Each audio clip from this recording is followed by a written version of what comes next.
बहुत आपका शुक्रिया कि एट अ शॉर्ट नोटिस आपने तशरीफ लाई और हमारी इज्जत अफजाई की। आज हम दो इम्पॉर्टेंट इश्यूज पे बात करने जा रहे हैं। एक तो जो पीछे अपने इलेक्शन कमीशन ऑफ इंडिया यहाँ पे आया था उसके बारे में, और बिलखुसूस एक टेक्निकल ब्रीफिंग आपको हमारे शिबान अशाई साहब देंगे रिगार्डिंग द ईवीएम्स की उसमें होता क्या है, क्योंकि ये खुद आईबीएम के नेटवर्क इंजीनियर रह चुके हैं। He is not only a political man but he is a qualified IBM engineer guy. So ये बहुत अहम चीज़ें जिन पर आजकल तो शोर शराबा हो रहा है, तो मगर जो इसकी टेक्निकलिटीज है उसको बखूबी आवाम तक और खुसूसन इलेक्शन कमीशन ऑफ इंडिया तक हम कश्मीर से पहुंचाने की आज कोशिश करेंगे। नंबर एक, सबसे बड़ी चीज जो मैं चीफ इलेक्शन कमिश्नर को यहां से बताना चाह रहा हूं कि आप जब अभी यहां पर आए तो आपने मखसूस गैदरिंग एक अपनी की। हालांकि हमेशा जब ऐसी मीटिंग्स होती हैं तो तमाम पॉलिटिकल पार्टीज को बुलाया जाता है जो रजिस्टर्ड भी होती हैं, और हम आपको कुछ ऐसी चीजें जो उस वक्त हम नहीं बता पाए, हम आज आपको बताना चाह रहे हैं कि दो चीजें हैं जिस पर आपको ध्यान देना चाहिए पूरे इलेक्शन कमीशन को। नंबर एक, आप लेवल प्लेइंग फील्ड नहीं देते हैं यहां पर। आप अगर अखबार भी यहां के, हम उनको यह बता देते, अगर आप यहां के अखबार खोलेंगे, यहां के अंग्रेजी अखबार या उर्दू अखबार, उनमें आप देखेंगे कि इट इज 90% और 95% वो कवर होता है only with the ruling party और the prime minister, home minister, उसके अलावा कुछ नहीं होता उसमें। That is a violation of the election rules. और चूंकि मॉडल कोड ऑफ कंडक्ट इस वक्त लागू है, इलेक्शन कमीशन ऑफ इंडिया पर ज्यादा जिम्मेवारी है कि हर किसी की न्यूज पेपर्स में छपनी चाहिए। और यहां पर जो कदगन लगाया गया है प्रेस पर कि वो क्या न्यूज छपाएं, क्या नहीं छपाएं, पहले पेज पर क्या दें, दूसरे पे क्या दें, तीसरे पे क्या दें, उस चीज को आपको बंद करना पड़ेगा। आपको, अगर आप वाकई में एक लेवल प्लेइंग फील्ड और डेमोक्रेटिकली आपको जो यहां पर इलेक्शन लड़ना है, you have to give the level playing field to everybody. I wish people like us were there, we would have told the chief election commissioner on his face that what is wrong here.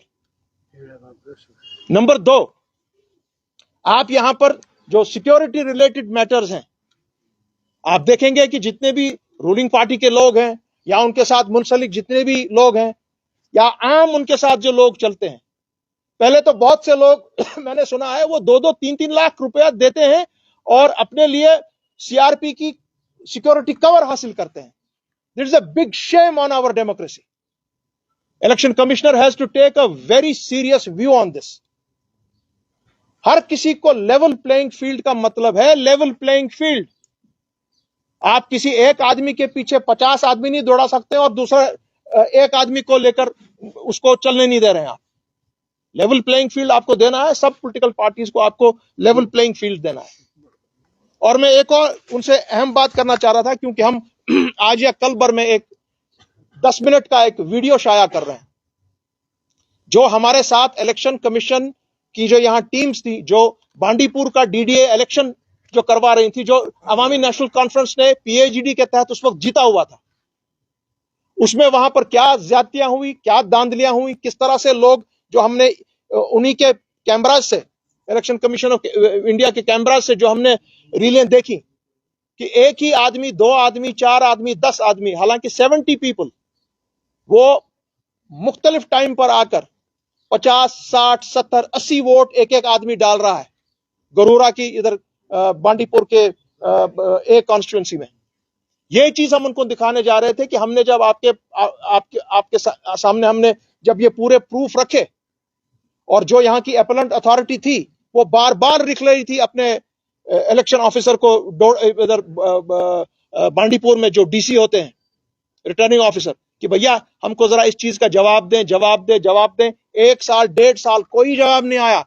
और फिर जब उन अपने ये जो cameras हैं उनकी जब तहकीक की गई, हमारी टीम और उनकी टीम बैठी बाज़ाब्ता तौर पर देखा गया कि ये सारे यही लोग हैं जिन्होंने बोगस वोटिंग की है, जिनको वहां पे बोगसली डिक्लेयर किया गया था। तो चीफ इलेक्शन कमिश्नर साहब, अगर ऐसे ऐसे आप इलेक्शन वहां लड़वाएंगे और आइंदा के लिए हम कैसे गारंटी करेंगे कि ये नहीं होगा? इसीलिए सिक्योरिटी का जो अब एहतमाम करते हैं, हर किसी कैंडिडेट या जिसको सिक्योरिटी की जरूरत होगी उसको लेवल प्लेइंग फील्ड में सिक्योरिटी होनी चाहिए। नहीं तो वो क्या करते हैं, ये लोग अपने साथ ये बंदूकची रखकर ये डराते हैं, लोगों को इंटिमिडेट करते हैं, आप बात नहीं कर सकते हैं, खौफ और दहशत का माहौल पैदा करते हैं। बदकिस्मती से हमारे जितने भी सियासी जमातें जो वहां पर इनके सामने परसों यहां पर प्रोग्राम में थी, उन्होंने किसी ने यह बात नहीं की। और हम उम्मीद रखते हैं कि इन चीजों को आप बाज़ाब्ता तौर पर नोटिस लेंगे और लेवल प्लेइंग फील्ड आप देंगे। और सबसे अहम बात, आपने ऐलान ही नहीं किया कि आप यहां पर असेंबली इलेक्शन कब करने जा रहे थे। हालांकि अगर आप लोगों को याद होगा, मैंने पिछले ही हफ्ते आपको कहा था कि 2025 तक यहां असेंबली इलेक्शन नहीं होंगे, और वो प्रूव हुआ कि ये नहीं कराने जा रहे हैं।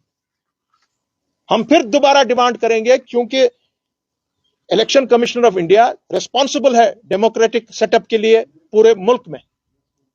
हमारे यहां पर डेमोक्रेटिक सेटअप पिछले 8 साल से नहीं है। यहां पर जो भी सरकार आज है, जो भी सरकार आज यहां चला रहे हैं, जो भी ब्यूरोक्रेसी आज यहां सरकार चला रही है, दैट इज इलीगल। और आपने फिर दोबारा उनको मौका दिया, जब हम सबको यहां उम्मीद थी कि आप पार्लियामेंट के साथ असेंबली इलेक्शन का ऐलान करेंगे। इलेक्शन कमिश्नर साहब, आपने दोबारा उनको मौका दिया है कि आप चलते जाइए, करते जाइए, आपको क्या करना है, आपको क्या प्रोग्राम करने हैं, आपको किस तरह यहां पर ये इलेक्शन को कंडक्ट करवाना है, आपने उनको खुली छूट दी है। हमारी डिमांड है आज, जो हम एएनसी में भी देते हैं, जो पीएचडी में भी देते हैं, कि भाई अमित शाह साहब, हमारी स्टेटहुड का क्या हुआ?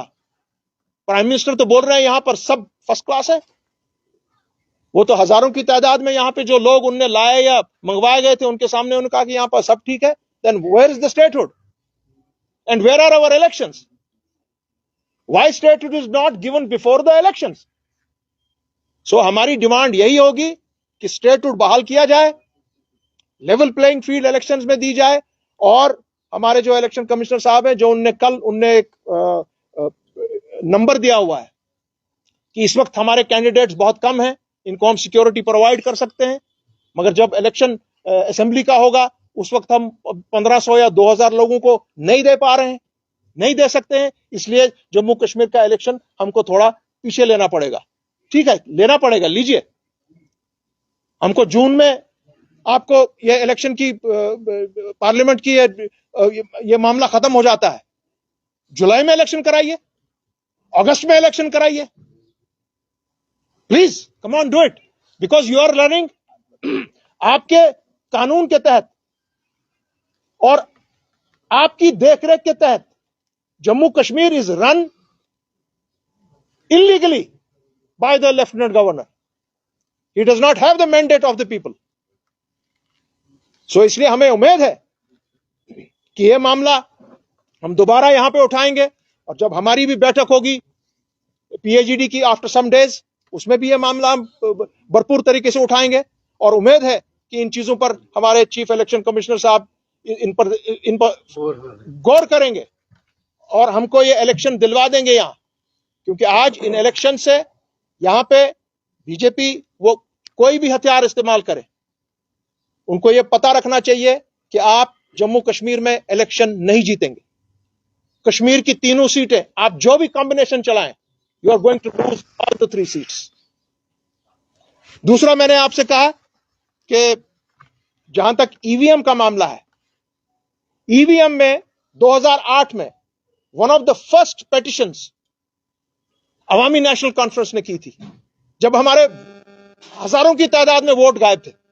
और हमने उस वक्त कंसल्ट किया था यूनाइटेड स्टेट्स में लोगों से जो इस पे काम करते हैं। उन्होंने जो हमको डिटेल दी, उस डिटेल के तहत हमने, हमारे जनरल सेक्रेटरी साहब एडवोकेट शफी साहब, हम खुद गए इलेक्शन कमीशन में अपनी पिटीशन लेकर और उनको बताया कि इस तरीके से इसमें चोरी हो सकती है। This is in 2008।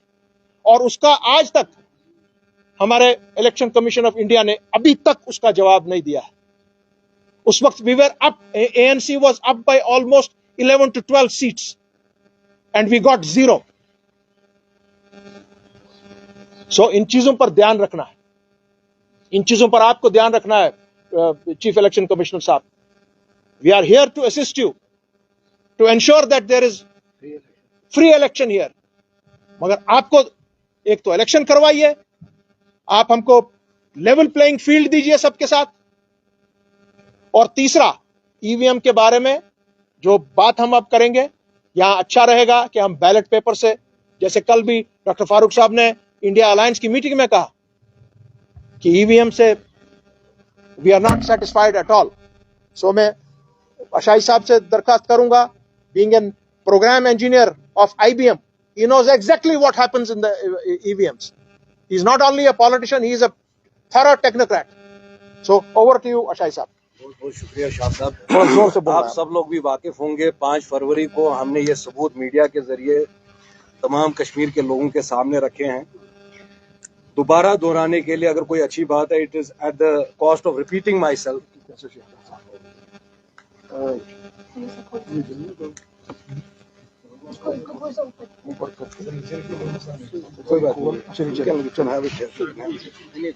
चलो, आपके ईवीएम के basically all of you know EVM is a programmable device. आपके ईवीएम के 3 हिस्से होते हैं, एक तो बैलेट यूनिट होता है आपका, वीवीपैट होता है, एंड देन जो है वो फ्लैग की है। उन्होंने हत्ता की जो आज के हमारे चीफ इलेक्शन कमिश्नर साहब है, उनको लेटर भी लिखी जिसका जवाब आज तक नहीं आया। दोबारा आपको मैं ये सारे सबूत दे दूंगा, you can check and verify for yourself. Your EVM has 3 parts, one is the ballot unit, then is the VVPAT, and then is the control unit. Control unit वो यूनिट होता है जहां आपके सारे वोट्स फाइनली स्टोर होते हैं, but जब ballot unit से वोट पहले जाता है वो आपका वीवीपैट पे जाता है। Anything that is programmable, it is no rocket science for anybody to understand. Anything that is programmable can be manipulated. अब आपका जो ये वीवीपैट, जो लोगों को ये सबूत दिए कि इलेक्शन कमीशन इसमें तरमीम कराए। आप जानते हैं महमूद पराचा साहब हमारे दोस्त है, सुप्रीम कोर्ट के लॉयर, पिछले 6-7 महीनों से वो दिल्ली में सड़कों पे सुप्रीम कोर्ट के lawyer. They are asking, this is a matter of fate of 140 crore Indians. 140 crore आवाम का जो है मुस्तकबिल इस इलेक्शन पे डिपेंडेंट है। अगर इलेक्शन प्रोसीजर की क्रेडिबिलिटी खत्म हो जाती है, आर्टिकल 324 जो है हिंदुस्तान के आईन का, वो आपको कहता है कि एक free, fair and impartial election होना चाहिए। अगर ईवीएम पे ही सभी लोग जो है वो निशाना साध रहे हैं, तो ऐसी मजबूरी क्या है आपको ईवीएम पे इलेक्शन करने की। दूसरी बात, जब भी इलेक्शन कमीशन ये सारे इलेक्शंस कंडक्ट करता है, जिस बैलेट यूनिट पे आप वोट डालते हैं उसको डिस्कार्ड किया जाता है, सिर्फ कंट्रोल यूनिट के वोट्स गिने जाते हैं। इसमें कोई इलेक्ट्रॉनिक ट्रांसफर नहीं है, इसमें कोई यूनिक आइडेंटिफायर नहीं है। मिसाल की बात मैंने उस दिन भी आपको समझाया, 5 फरवरी के दिन, ये वैसी बात है आपके पास गाड़ी का कोई मॉडल है और किसी भी चाबी से आपकी गाड़ी खुल रही है। All there is tremendous scope for manipulation in both the VVPAT machine as well as your control unit, and all these things have been flagged time and again. ये हमने बाकी सारे जो आपके सिविल सोसाइटी ग्रुप्स है, supreme court के lawyers है, उन्होंने बियॉन्ड रीजनेबल डाउट जो है ये प्रूव किया है। अच्छा, ये जो ईवीएम जो आपकी कंपनी बनाती है भारत इलेक्ट्रॉनिक लिमिटेड, आपको हैरानगी होगी ये सुन के कि भारत इलेक्ट्रॉनिक लिमिटेड में बीजेपी के लोग बैठे हुए on the board of directors. On the board of directors out of 7, 4 are from BJP. Doctor Partha Sathi national OBC के इंचार्ज है बीजेपी के। इनका क्या काम है भारत इलेक्ट्रॉनिक लिमिटेड के बोर्ड में? ये सवाल हम बीजेपी से पूछना चाहते हैं। दूसरे आदमी आपके आते हैं doctor Shivnath Yadav, former vice president UP Uttar Pradesh. इनका तब भी हमने आपको 5 फरवरी के दिन भी बताया और आज भी ये बोर्ड ऑफ डायरेक्टर्स की लिस्ट में है। इसके अलावा शिवनाथ यादव के अलावा आपके पास Mansukh bhai Kashariya, former district president Rajkot BJP, ये भी इंडिपेंडेंट डायरेक्टर है भारत इलेक्ट्रॉनिक लिमिटेड में। खुद किरण रिजिजू ने एज जो मिनिस्टर, उन्होंने from the floor of parliament बताया कि जितना भी टेक्नोलॉजी पार्ट है ईवीएम का, वो भारत इलेक्ट्रॉनिक लिमिटेड हैंडल करती है। तो 7 में से 4 तो आपके बीजेपी के लोग वहां बैठे हैं। ये हम चीफ इलेक्शन कमिश्नर साहब से बोलना चाहते हैं कि there is a limit to everything and these things have been flagged time and again. ये पिछले 6-7 महीने से हम बोल रहे हैं, पूरा हिंदुस्तान आपको बोल रहा है कि 140 करोड़ लोगों का you have to decide their fate. बच्चों का फ्यूचर, आने वाला मुस्तकबिल इस पे डिपेंडेंट है। हिंदुस्तान की डेमोक्रेसी को हॉलो आउट किया जा रहा है, इंस्टीट्यूशंस को खत्म किया जा रहा है।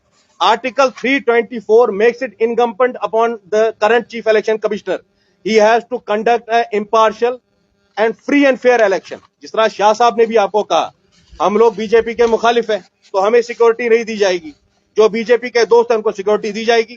तमाम नेशनल टीवी चैनल्स को आप खोल के देख लीजिए, अखबारों को देख के लीजिए, ये कश्मीर का सबसे बड़ा अखबार है इंग्लिश डेली, ये कल का अखबार है। मैं इस अखबार के मालिक से पूछ रहा हूं, अपोजिशन की न्यूज कहां पे है? कहीं नहीं। आप सारे पन्ने घुमा के देख लीजिए पिछले 6-7 महीने के।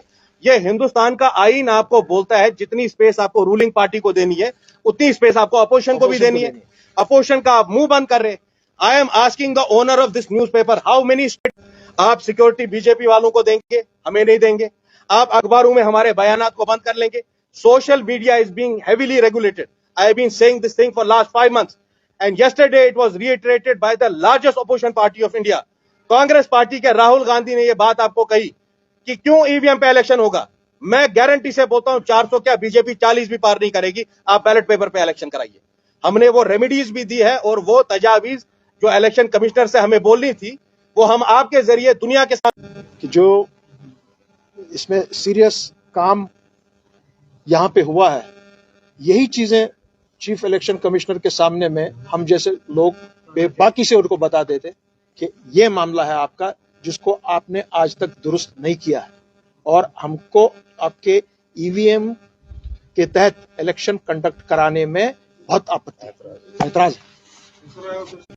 उस वक्त क्यों लबकुशाई नहीं की गई और आज जब इलेक्शन करीब है तो अपने प्रोपेगेंडा। नहीं आप ठीक है, आपका सवाल मैं समझ गया। सुनिए मेरी बात। जब आपका यहाँ इलेक्शन ये जो आपका क्लब होता था, क्या प्रेस क्लब, जब उनको खत्म किया गया, शुजा साहब आपके प्रेसिडेंट थे, तब मैंने उनको खुद बोला आप पहल कीजिए, हम आपके साथ हैं।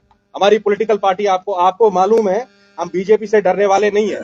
आई am the only politician who has said जेल जाना यूसुफ अलैहिस्सलाम की सुन्नत है, हम अपने दामन के तार नहीं बेचेंगे। नहीं आप सुनिए मेरी बात। आपके उस वक्त प्रेसिडेंट आपके लेट्स नॉट गेट इनटू कितनी बार सामने आए प्रेस क्लब तो अलग मसला है, प्रेस क्लब सबका था। न्यूज पेपर्स के अलग अलग मालिक होते हैं, मीडिया चैनल्स के अलग अलग मालिक होते हैं। उस वक्त किसके साथ था? नहीं फुरकान साहब, कितने प्रोटेस्ट में आपने शिरकत की? जब कश्मीर रीडर को बैन किया गया तो कब कहाँ थे आप जैसी जमातें कहाँ थी? आपके कश्मीर टाइम्स का ऑफिस बंद हुआ, आप अनुराधा बसीन से आपके मैं 2019 से बात करूँ, मैं 2019 से यहाँ पे। इसका मतलब है आप अपोजिशन के स्टेटमेंट नहीं निकालेंगे? वो तो दूसरा मसला। नहीं आप बोलिए ना अखबार वाले को, इसको बोलिए आप, मैं इसका नाम लेके बोल रहा हूँ जीके वाले को। If he has the guts he should come and face me. This man is solely responsible for destruction of Jammu and Kashmir. He is working on the payroll of agencies. हमें नहीं पता है क्या? आप क्या बातें कर रहे हैं? आप डर गए उस वक्त, हम नहीं डरे हैं। आप उससे बात कर रहे हैं जब यहाँ पता हिलने से डरता था, उस वक्त हमने बीजेपी के खिलाफ बात की है। आपके लोग नहीं है। I am not going to take personal question, let the newspaper respond to मी।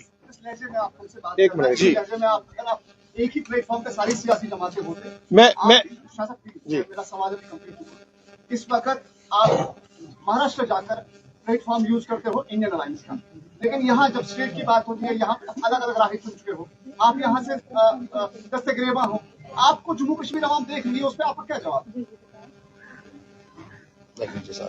हम किसी से दस्तगिरेबा नहीं, जिनके साथ अलायंस होनी है उनके साथ हम ऑलरेडी अलायंस। मुजफ्फर शाह साहब एक ऐसे वाहिद आदमी है जिनकी रिव्यू पिटीशन है 370 के केस के बाद। आप सब मीडिया वालों से भी मैं गुजारिश करता हूं कि भाई तारीख सबको याद रखेगी। मोहरिक तारीख लिख रहा है, वो मेरा हिसाब भी कर रहा है, वो सबका हिसाब कर रहा है। जितने प्रेशर हमारे पे है शायद वो आम आवाम को मालूम नहीं है। BJP has put several cases against me and my family.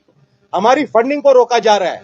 कई सौ करोड़ का इन्होंने मुझे नुकसान किया। मैं पहली बार ये ऑन रिकॉर्ड बोल रहा हूं and I am asking the chief election commissioner, चाहे आप कुछ भी करो, कल से भी if you even don't provide security to my people, हम बोल रहे बीजेपी को करारा जवाब मिलेगा। असेंबली इलेक्शन होगा, बीजेपी गवर्नमेंट नहीं बना पाएगी, even if whatsoever you try to do.